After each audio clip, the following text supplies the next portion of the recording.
Après avoir couvert l'incident du Nimitz et son ovni en forme de tic-tac dans un autre épisode, on va voir aujourd'hui l'histoire complète autour d'une autre vidéo, la vidéo la plus célèbre, connue sous le nom de Gimbal. À la fin de ces épisodes, vous saurez tout sur le contexte qui entoure cette vidéo. C'est un format uniquement audio. Comme d'habitude, j'ai pensé aux gens qui, comme moi, en se baladant dans la rue, en faisant le ménage, dans la voiture en allant travailler, ou juste allongés sur le lit les yeux fermés pour se détendre, aiment écouter des histoires. Allez, on se met bien, on se laisse guider par l'histoire, c'est parti.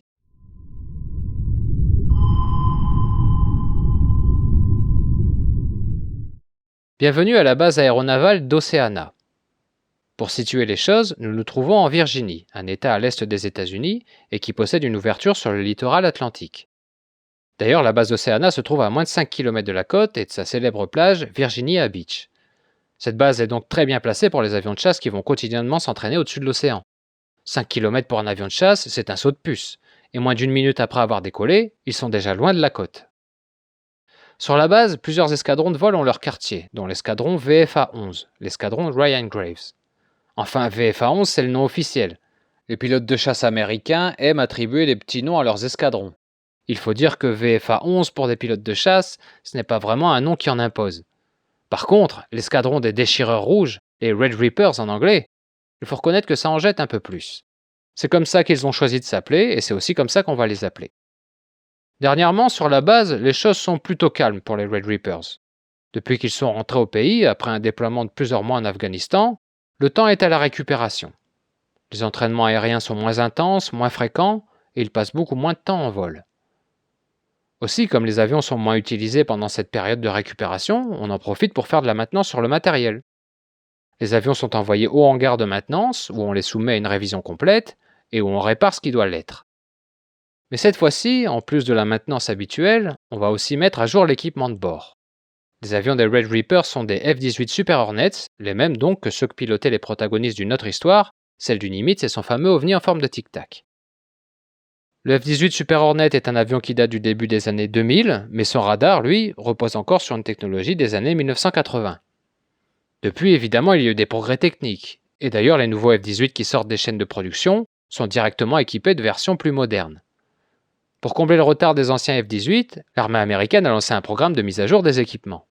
Cela ne se fait pas en un battement, c'est un processus long que de moderniser toute une flotte d'avions. On ne peut pas immobiliser tous les F-18 en même temps. L'armée a donc fait une liste de tous les avions, classés selon leur numéro de série, et les uns après les autres, elle les envoie en maintenance pour les équiper du nouveau matériel.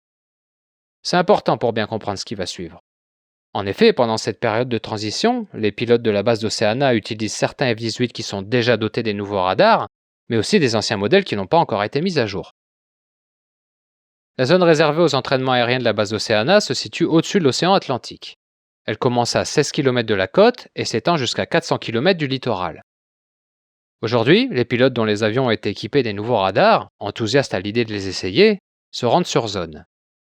On leur avait dit que ces radars étaient plus performants, plus sensibles et capables de détecter des objets bien plus petits que les anciennes versions.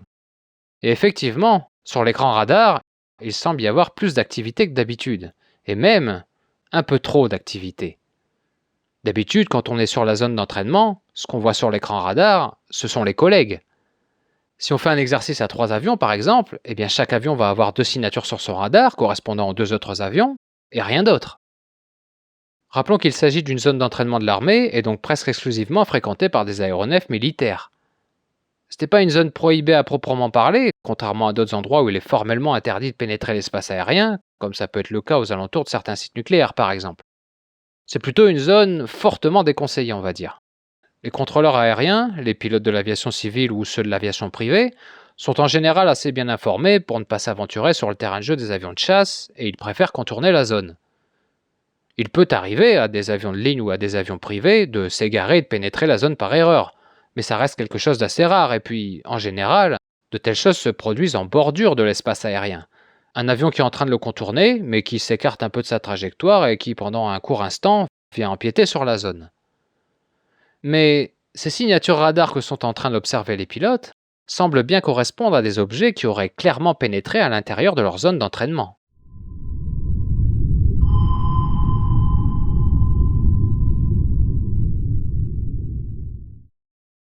Bon, on parle de signature radar, mais clarifions un peu les choses.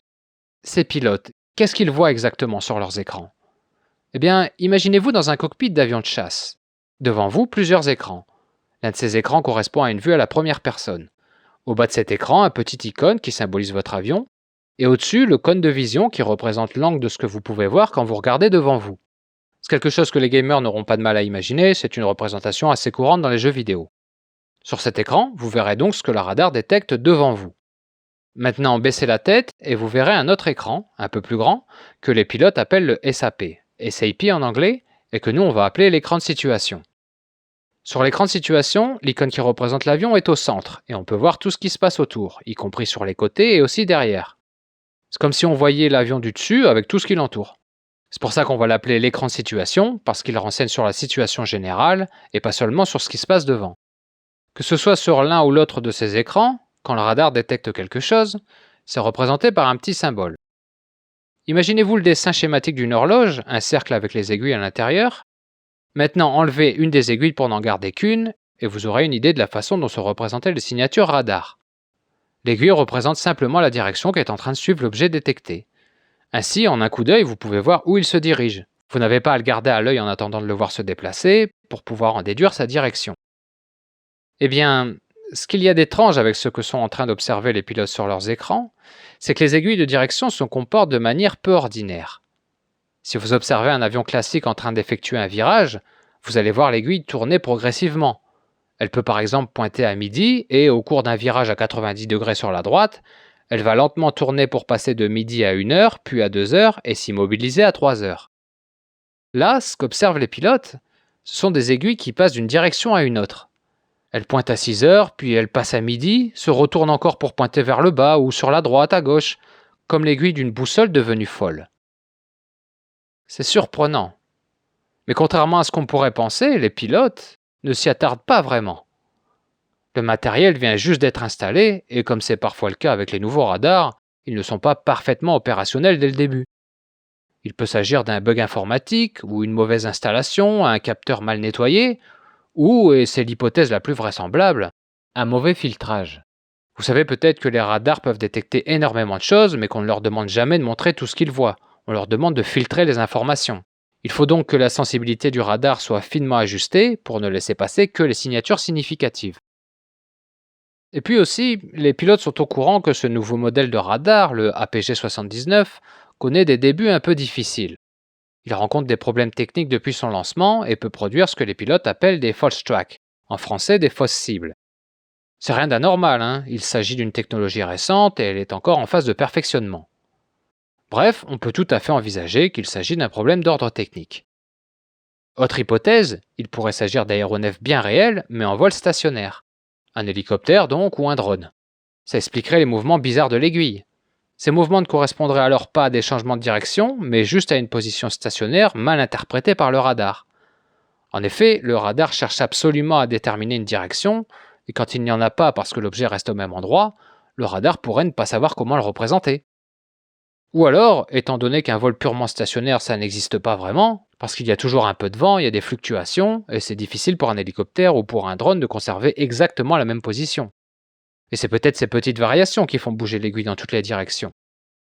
C'est une hypothèse qui tient, mais que pour l'instant les pilotes ne peuvent ni confirmer ni infirmer. En effet, ils ne sont pas habitués à avoir des cibles stationnaires, en tout cas ce n'est pas le genre de cible qu'ils rencontrent très souvent, et ils ne sont pas forcément habitués à les reconnaître sur un radar, à plus forte raison sur ce radar qu'ils ne connaissent pas encore. Pour l'instant, les pilotes n'en sauront pas plus. Si ces signatures radar apparaissaient à proximité des avions, ils pourraient investiguer la chose assez facilement. Mais comme elles se tiennent à distance, ils se concentrent sur ce qu'ils ont à faire. Ils ont un plan horaire à respecter et pas de temps à perdre. Rappelons qu'une heure de vol sur un F-18 coûte 30 000 $. Converti en euros, ce sera à peu près équivalent, 30 000 €. Et que les pilotes ne peuvent pas se permettre de gaspiller du temps et du carburant pour aller voir ce qui pourrait se révéler n'être qu'une défaillance technique du radar. Ils commencent donc leur exercice et pendant tout le temps que dure leur entraînement, les signatures radar persistent. Nous sommes en 2012 et on va accélérer le temps pour se retrouver, après cette petite interruption, en 2013 et voir où en est la situation.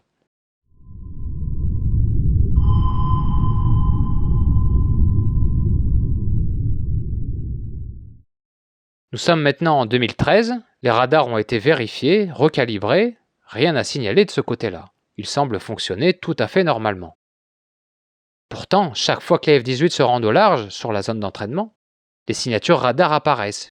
Et c'est devenu quelque chose de tout à fait normal. Quand les pilotes se rendent sur zone, ils savent qu'il y aura ces présences évasives qui se tiennent à distance et que personne n'a encore réussi à voir directement. Enfin, quand je dis qu'ils n'ont pas réussi à les voir, on y reviendra plus tard. Depuis le temps que ça dure, les pilotes les connaissent bien ces signatures radar et ils en connaissent les caractéristiques. Tout d'abord, le vol stationnaire. Enfin, en tout cas, ce qui ressemble à un vol stationnaire sur l'écran radar. Mais depuis, ils les ont aussi observés en train de se déplacer. Ils savent que quand ils se déplacent, les objets circulent en général entre 0,6 et 0,8 Mach, soit entre 700 et 1000 km/h, ce qui peut correspondre aux vitesses auxquelles se déplacent les avions. Occasionnellement, les pilotes ont aussi pu voir que ces objets passaient à une vitesse supersonique pour monter jusqu'à 1,1-1,2 Mach, soit environ 1400 km/h. Encore une fois, ça n'aurait rien d'extraordinaire pour un avion de chasse. Mais par contre, ce qui surpasse les performances d'un avion de chasse classique, c'est la durée de ces vols, puisqu'ils semblent s'étaler sur plus de 4 heures. Mais attention, aucune de ces signatures radar n'a été observée en continu, volant pendant 4 heures d'affilée. Ça, c'est une déduction de Ryan Graves. En effet, les pilotes se succèdent parfois sur la zone de combat, et quand ils se croisent, ils échangent des informations sur ce qu'ils ont vu quand ils étaient au large. L'un dira qu'il a observé une de ces signatures qui se déplaçait en continu pendant par exemple 45 minutes, et puis un autre pilote prendra le relais en constatant aussi qu'un objet est en train de voler pendant 1 heure, et puis un autre, etc. etc. Et si on fait l'hypothèse qu'il s'agit du même objet qu'ont vu à chaque fois les pilotes, on peut en conclure qu'il est resté en vol au moins 4 heures. 4 heures, c'est beaucoup. C'est bien au-delà des capacités du F-18 et de la plupart des avions de chasse d'ailleurs. Autre caractéristique qui différencie ces mystérieuses signatures radar des avions classiques, leur trajectoire quand ils se déplacent. Rappelez-vous des petites horloges avec une seule grande aiguille, laquelle indique la direction de l'objet sur le radar.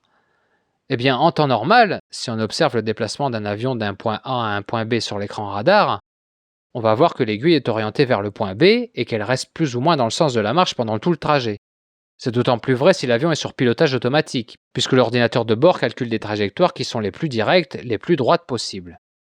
D'ailleurs, les pilotes aguerris peuvent distinguer, rien qu'en regardant leur radar, s'ils sont en train d'observer un avion en pilotage automatique ou piloté manuellement. Avec le pilotage automatique, les trajectoires sont rectilignes. L'aiguille se positionne dans une direction et n'en bouge plus. Tandis qu'en pilotage manuel, on voit plus d'approximation. L'aiguille se décale un peu vers la gauche ou vers la droite, on voit que le pilote rectifie un peu sa trajectoire, et puis après il va peut-être se redéporter dans l'autre sens et il réajuste au fur et à mesure, si bien que l'itinéraire sera plus sinueux, moins précis que celui du pilotage automatique. Eh bien ces signatures radar en tout cas, ne ressemblent pas du tout à un avion en pilotage automatique.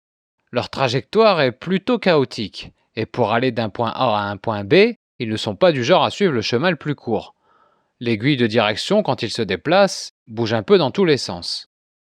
Troisième caractéristique, les trajectoires en racetrack, ce qui veut dire circuit de course en français. C'est du jargon de pilote américain et quand ils parlent de circuit de course, ils font en fait référence aux courses de stock car qui se déroulent sur un circuit de forme plus ou moins ovale. Si vous ne voyez pas à quoi ça ressemble, eh bien imaginez une gélule. Ou un tic-tac, tiens, pour le clin d'œil à l'affaire du Nimitz. Un circuit de stock car, ça a cette forme-là. 2 lignes droites parallèles et à chaque bout, 2 longues courbes très arrondies. C'est une forme à laquelle les pilotes de chasse se réfèrent souvent parce que c'est la trajectoire qu'adoptent les avions qui doivent patienter sur place. Un pilote, si on lui demande de patienter à un endroit, en attendant par exemple que la piste d'atterrissage se libère, évidemment il ne peut pas immobiliser son avion. Il n'a pas d'autre choix que de tourner en rond. Le problème, c'est que lorsqu'on opère un virage avec un avion, ça consomme beaucoup plus de carburant qu'en ligne droite, et que s'ils ne font que tourner en cercle, ils gaspillent beaucoup de carburant. Ce qu'ils font alors, c'est qu'ils suivent une trajectoire qui ressemble à un circuit de stock car. Ils vont tout droit, à un moment ils font un long virage à 180 degrés pour repartir tout droit dans l'autre sens, arrivé au bout de cette ligne droite ils repartent dans l'autre sens, etc. Ça permet de limiter la durée pendant laquelle l'avion effectue un virage. Eh bien les signatures radar ont souvent été observées en train de suivre ce genre de trajectoire. Mais à la différence de ce que ferait un avion classique, ils ont aussi été observés, parfois, en train de tourner en cercle. Quatrième caractéristique, l'aire géographique dans laquelle ils se trouvent. La plupart du temps, ils sont au-dessus de l'océan. On a pu les observer se rapprocher de la côte, parfois la dépasser pour s'avancer un petit peu au-dessus des terres, mais jamais pénétrer très loin à l'intérieur du territoire. Cinquième caractéristique, les objets ne sont détectés qu'avec les nouveaux radars, les APG-79. Ça, les pilotes s'en sont rendus compte assez tôt. Quand ils sont aux commandes d'un avion équipé des anciens radars, ils ne voient rien, et c'est uniquement sur l'écran radar de l'APG-79 que les phénomènes apparaissent. Sixième caractéristique, les objets ne se situent pas toujours aux mêmes altitudes. Ils ont été détectés à différentes altitudes, s'échelonnant d'une centaine de mètres au-dessus de la surface de l'océan et jusqu'à 6 km d'altitude. Enfin, dernière caractéristique, j'ai dit tout à l'heure que personne n'avait réussi à les observer directement, que leur présence n'était détectée que par les radars et qu'il n'y avait eu aucun contact visuel. En fait, certains pilotes ont vu quelque chose, même s'ils n'ont pas vu l'objet à proprement parler. Les avions de chasse sont équipés de caméras infrarouges et, quand au cours de leur entraînement, par hasard, les pilotes se retrouvaient un peu plus près que d'habitude de ces signatures radars, ils braquaient leurs caméras infrarouges dans cette direction. Quand on parle de caméras infrarouges, on pense tout de suite à la vision nocturne qui permet de voir dans le noir. Mais ici, ce n'était pas le but. Ce que cherchaient à voir les pilotes, c'était si ces signatures radars dégageaient de l'énergie thermique, de la chaleur. Et apparemment, oui, il semblait bien y avoir de la chaleur. Alors il ne faut pas s'imaginer que les pilotes ont vu un objet ou quelque chose de bien défini, mais ils ont pu constater au moins qu'il y avait de l'énergie thermique dans la direction où se trouvaient les signatures radars. D'ailleurs, c'est à partir de cette constatation que certains pilotes ont commencé à vraiment se questionner. Jusqu'à maintenant, on pouvait toujours penser qu'il s'agissait de défaillances techniques du radar, mais dorénavant, ils se disent qu'ils pourraient bien avoir affaire à quelque chose de bien réel.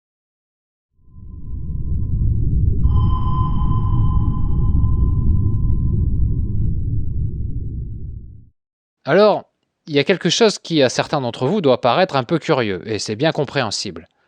Parce qu'on se dit, bon, ces pilotes voient des choses sur leur radar qu'ils ne peuvent pas expliquer, tous les jours, pendant des semaines, pendant des mois, et ils ne cherchent pas à s'en rapprocher pour en savoir plus? Eh bien non. La plupart du temps, ils s'en tiennent à leur feuille de route et font ce qu'ils sont venus faire sur la zone d'entraînement, c'est-à-dire s'entraîner. Mais ça ne les empêche pas de faire des hypothèses, évidemment. Et parmi ces hypothèses, il y en a une qui leur semble particulièrement préoccupante, c'est qu'il pourrait s'agir d'engins espions appartenant à un autre pays. La zone d'entraînement des F-18 serait un très bon endroit pour y placer des appareils espions. Observer les F-18 en train de mettre en place leur tactique militaire, regarder comment ils se comportent quand ils simulent des situations de guerre, ça peut être très intéressant pour d'autres puissances militaires. Aussi, ce pourrait être pour récolter des informations sur les nouveaux radars dont ont été équipés les F-18. En effet, un radar, c'est un système actif qui émet des ondes en permanence. Si vous placez un appareil espion avec des détecteurs d'ondes électromagnétiques, il y a moyen d'en apprendre beaucoup sur la façon dont ces radars fonctionnent, et ça peut vous permettre par exemple de développer des systèmes de brouillage. Les jours passant, l'énigme s'épaissit de plus en plus. À présent, sur la base, tout le monde est au courant. Ils en parlent entre eux, ils confrontent les hypothèses, et ça commence sérieusement à attiser la curiosité des pilotes. Quand ils se rendent sur la zone d'entraînement, ils aimeraient réussir à les voir, ces choses. Ils ne peuvent pas interrompre les exercices qui leur ont été assignés pour se rendre à l'endroit où les phénomènes sont détectés, mais parfois, quand par hasard ils se retrouvent à proximité, ils se permettent quand même de faire un petit détour pour essayer de se rapprocher davantage. Mais à chaque fois, quand ils arrivent sur place, il n'y a jamais rien à voir. Est-ce qu'il s'agit de faux signaux radars? Est-ce que les objets changent soudainement d'altitude quand les F-18 passent à proximité? En tout cas, visuellement, c'est comme s'il n'y avait jamais rien eu. Mais tout ça, c'est sur le point de changer. Et on verra ça dans la deuxième partie. N'hésitez pas à partager cette vidéo. Aussi, pour être sûr de ne pas rater les prochains épisodes, abonnez-vous et activez la cloche. À bientôt.